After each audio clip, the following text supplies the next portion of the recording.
JMM जिस समय पैदा नहीं हुआ था उस समय से ये लड़ाई चल रहा है। कभी भी आदिवासी की बात को सुनने का काम नहीं किया, केवल आदिवासी को सुनाने का काम किया।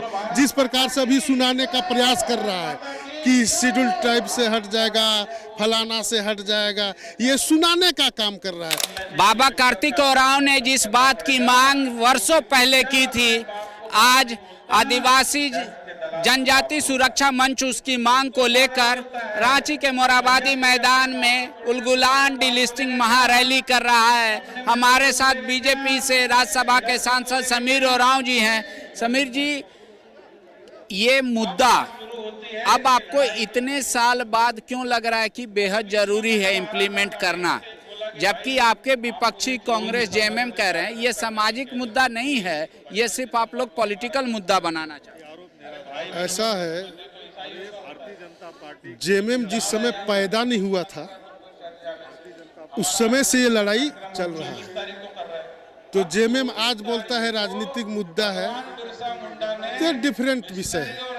लेकिन आपको मैं बताना चाहता हूं कि आज आप झारखंड की राजधानी रांची के मोराबादी में जो जनजातियों का जो है समूह जनसैलाब आप देख रहे हैं, ये अपने सामाजिक जो ताना बाना है उसमें षड्यंत्रकारी लोगों के द्वारा जो है अतिक्रमण हो रहा है, भ्रमित किया जा रहा है, हमारे जनजाति समुदाय को तोड़ने का काम किया जा रहा है। इसी के साथ साथ संविधान के जो है संवैधानिक अधिकार है उसको भी छीनने का काम कर रहा है। इसीलिए यह रैली आज आप जनसैलाब के रूप में देख रहे हैं। लेकिन मैं बताना चाहता हूं कि आज़ादी के 20 वर्ष बाद 1969 में स्वर्गीय कार्तिक उरांव महामाना पंखराज जी ने पार्लियामेंट में जो है वो विषय लाया था। ज्वाइंट पार्लियामेंट्री कमेटी बनी थी, 342 से भी ज़्यादा सांसद साइन किए थे। यही मांग जो आज आप देख रहे हैं यहाँ, यही मांग, लेकिन वो आगे चल कर के 1969 में दिसंबर के महीना में यह पार्लियामेंट में पास होता दिखाई दिया। तो वेटिकन सिटी के फोन पर इंदिरा गांधी ने इस चलती सत्र को डिजोल्व कर दिया। डिजोल्व होने के बाद में 6 महीना के बाद में ऑटोमेटिक वो मर जाता है, विधेयक जो भी आता है।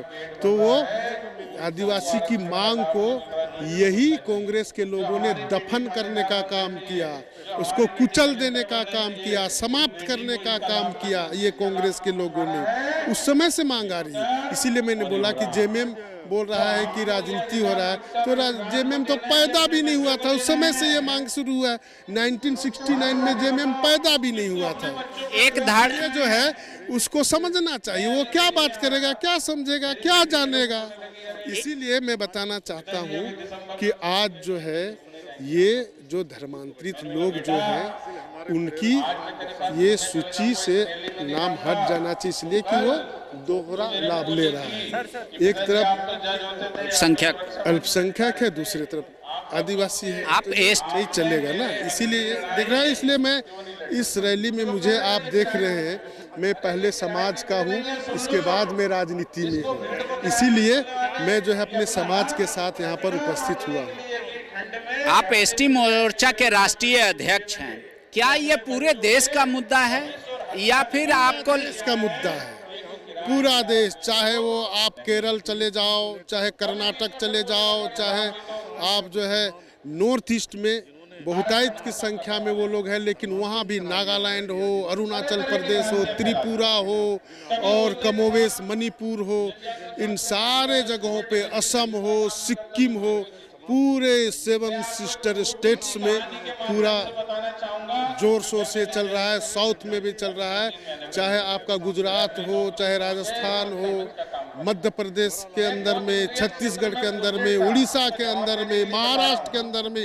नंदुरबार, नासिक से लेकर के सूरत से लेकर के पूरा सभी जगह जो जोर शोर से ये डिलिस्टिंग की रैलियां चल रही है। ये कुछ लोग एक धड़ा ये मानना है कि हम लोग तो कस्टमरी लॉ फॉलो करते ही हैं, अगर हम क्रिसमस मनाते हैं तो हम सोहराई भी करते हैं, हम मंडा में भी जाते हैं, अखड़ा में भी जाते हैं, गिरजा में भी जाते हैं। तो ये डिमांड करना कि हम कस्टमरी लॉ को भूल गए हैं इसलिए हटा देना, ये गलत हो। ऐसा है, सबसे पहले तो मैं उन लोगों से पूछना चाहता हूं कि प्रकृति का पूजा तुम करते हो कि नहीं करते हो। तो उन लोगों ने बोलता है कि मैं प्रकृति का पूजा नहीं करता हूं चूँकि मैं ईसाई हूँ। तो प्रकृति का पालन करना ही पूजा करना होता है। वो दिन को दिन मानता है कि नहीं, रात को रात मानता है कि नहीं, नंबर 1। दूसरा बात, शादी करता है कि नहीं और शादी करके बच्चा पैदा करता है कि नहीं। खेती करता है कि नहीं ये बता दे। खेती करता है तो प्रकृति के नियमों को ही पालन करते हुए करता है। वो खेत में हल चलाता है, सिंचाई करता है, बीज बोता है, अंकुरन नहीं कर सकता है, हरियाली नहीं ला सकता है, बाली नहीं दिला सकता है। वो ये प्रकृति ही कर सकता है। और प्रकृति हवा है, उसका सांस लेता है तभी जीवन है। उसका वो सेवन करता है, पालन करता है, लेकिन वो कहता है कि हम प्रकृति पूजा नहीं करते। इसलिए पहले वो तय करे कि मैं प्रकृति पूजक हूँ अथवा नहीं हूँ, इसके बाद में वो तय करे कि हम आदिवासी हैं कि अल्पसंख्यक हैं। यहाँ से जो लोग गांव अपने अपने जाएंगे वो इस बात को रखेंगे जो आप कह रहे हैं कि भाई दोहरा लाभ नहीं मिले, एसटी का सूची से बाहर करें। पर एक धड़ा ये भी समझा रहा है कि अगर डिलिस्टिंग हो गया तो 5th शेड्यूल एरिया से हट जाएगा झारखंड। वो कह रहे कि जनजातियों की संख्या घट जाएगी। फिर वो आरंभ से इन लोगों ने यही भ्रम फैला करके शासन में भी अपना स्थान बनाए रखा और जनजातियों का अधिकार को कुचलते रहा। कभी भी आदिवासी की बात को सुनने का काम नहीं किया, केवल आदिवासी को सुनाने का काम किया। जिस प्रकार से अभी सुनाने का प्रयास कर रहा है कि शेड्यूल ट्राइब से हट जाएगा, फलाना से हट जाएगा, ये सुनाने का काम कर रहा है। लेकिन ये लोग जो है गांव से तय करके सोच के आया है कि हमारा अधिकार को लूट रहा है, इसलिए ये डिलिस्टिंग होना चाहिए। ये जो है आप जैसे लोगों को, शहर के लोगों के माध्यम से बताने के लिए यहाँ आया है। वो तो गांव से ही वो अपना अधिकार मांग करने के लिए चला है। इसलिए मैं कहना चाहता हूँ कि आज इनकी बात को लोग सुने, केवल सुनाने का काम ना करें। इसलिए आज ये जो है रैली के माध्यम से सुनाने और बताने के लिए आया है। TheFollowUp.in. Like, share, and subscribe.